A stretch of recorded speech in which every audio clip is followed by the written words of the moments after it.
Bom dia, gente. Mais uma semana de aula de história. Hoje nós vamos para o capítulo 6.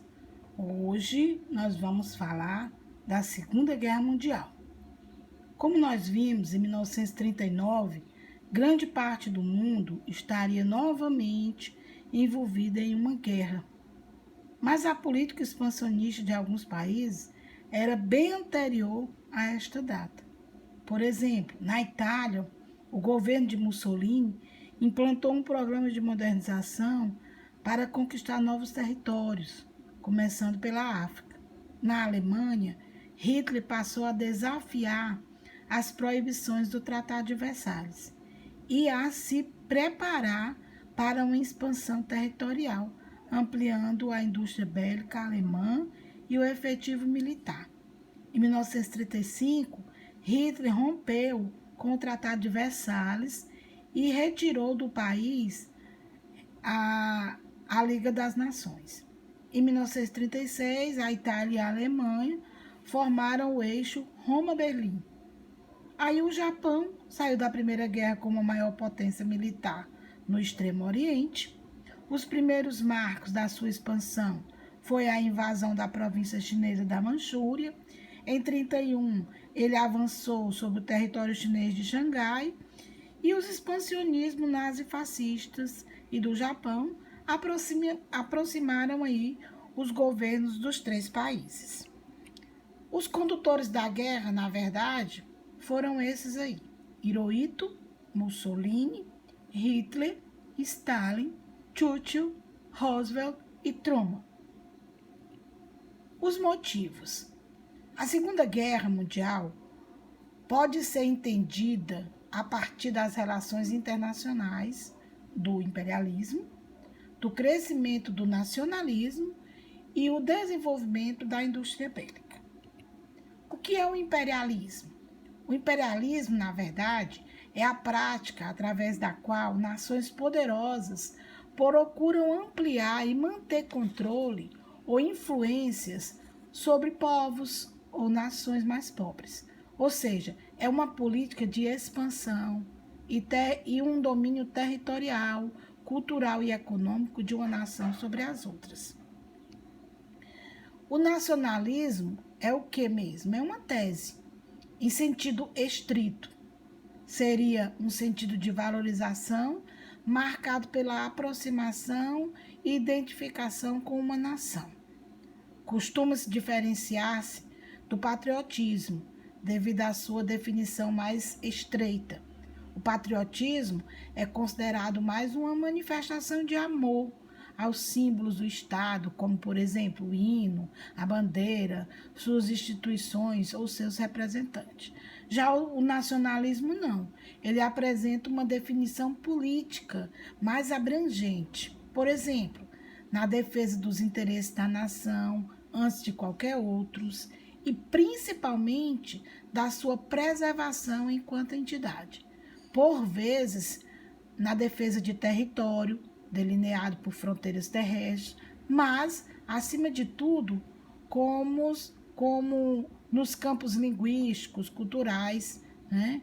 E contra o processo de destruição da identidade que transforma o país. E a indústria bélica, o que é? A indústria bélica, armamentista ou militar, é o comércio e a indústria global de fábrica e vende armas e munições e equipamentos e tecnologia militar. Ela compreende a indústria governamental ou privada envolvida na pesquisa, desenvolvimento, produção e serviço de materiais e equipamentos e instalações militares. As empresas produtoras de armas produzem os mais diversos tipos de armas, principalmente para as forças armadas de quase todas as nações. Podemos dizer que vários fatores, então, influenciaram o início deste conflito, que se iniciou na Europa e rapidamente espalhou-se pela África e pela Ásia. Um dos mais importantes motivos foi o surgimento, na década de 1930, na Europa, de governos totalitários, com fortes objetivos militares e expansionistas. Foi o caso da Alemanha, por exemplo. Na Alemanha surgiu o nazismo, liderado por quem? Hitler, e que pretendia expandir o território alemão, desrespeitando aí o Tratado de Versalhes, inclusive reconquistando territórios que foram perdidos na Primeira Guerra. Na Itália estava o crescente Partido Fascista, liderados por quem? Benito Mussolini, que se tornou o Duce da Itália, né?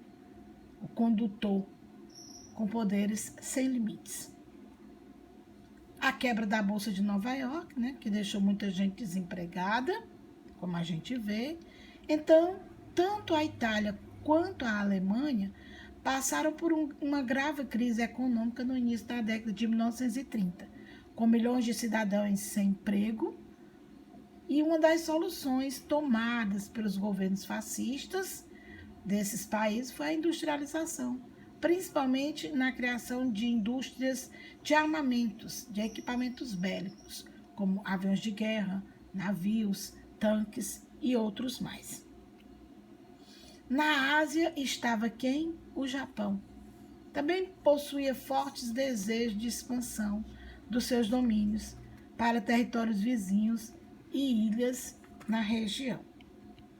Então, esses três juntos, os três países, com objetivos em comum, expansionismo, uniram-se e formaram o eixo, um acordo com fortes características militares e com planos de conquistas elaborados em comum acordo. Então estavam lá Alemanha, Itália e Japão. Agora o eixo era Berlim, Roma e Tóquio. O início do conflito. O marco inicial ocorreu no ano de 39, 1º de setembro de 39, quando o exército alemão invadiu a Polônia.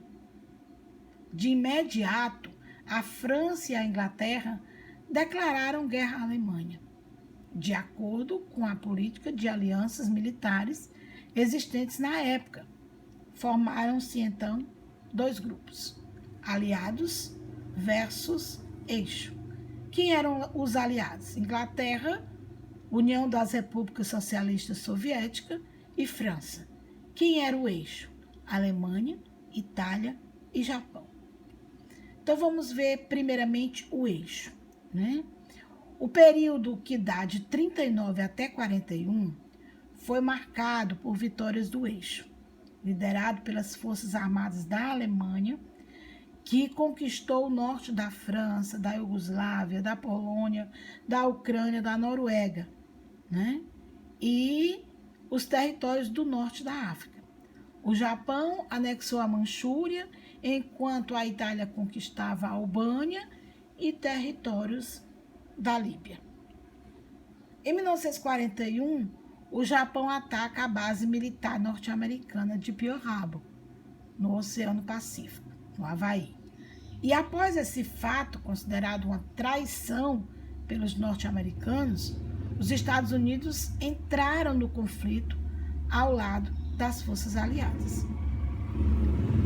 Antes do ataque, os Estados Unidos da América resolveram ficar neutros na guerra, preocupados em solucionar a bagunça interna de 1929. Então, os Estados Unidos entram na guerra ao lado dos aliados. Agora sim, os aliados, né, a partir de 1941 e até 45, ocorreram as derrotas do eixo, iniciadas com as perdas sofridas pelos alemães lá no rigoroso inverno russo, e neste período ocorre a regressão das forças do eixo, que sofrem derrotas seguidas, com a entrada dos Estados Unidos. Então, os aliados ganharam forças nas frentes de batalhas. Aí o Brasil vai para a guerra. Mas por que o nosso país entrou na guerra?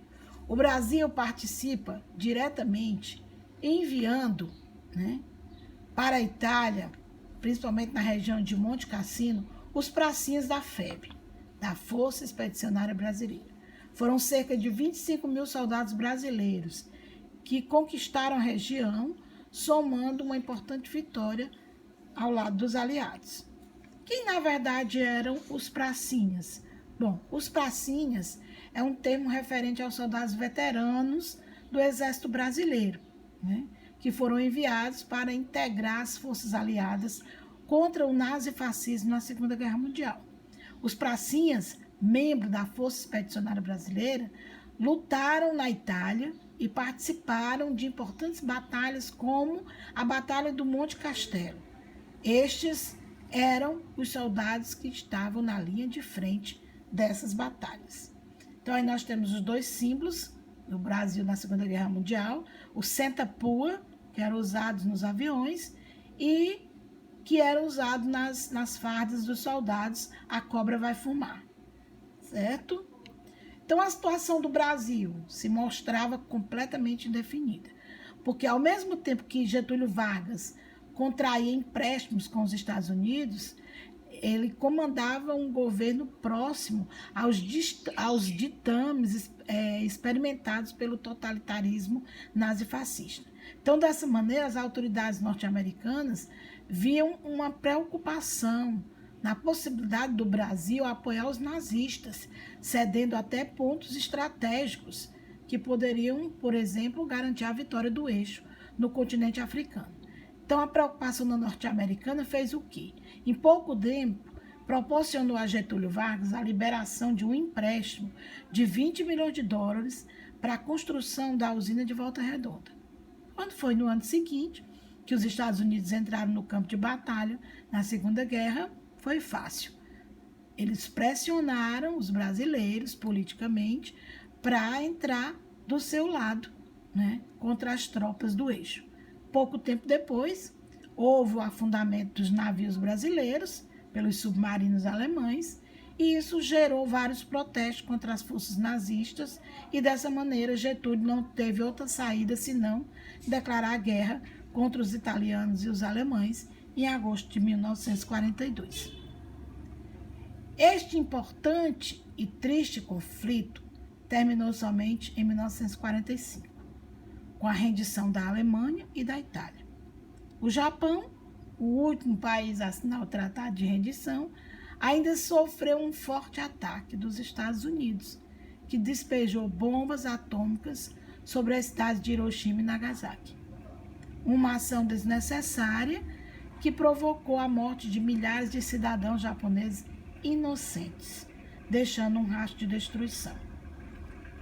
Então, aí nós temos as vítimas do ataque de Hiroshima e Nagasaki, vítimas dos bombardeios de Hiroshima, né?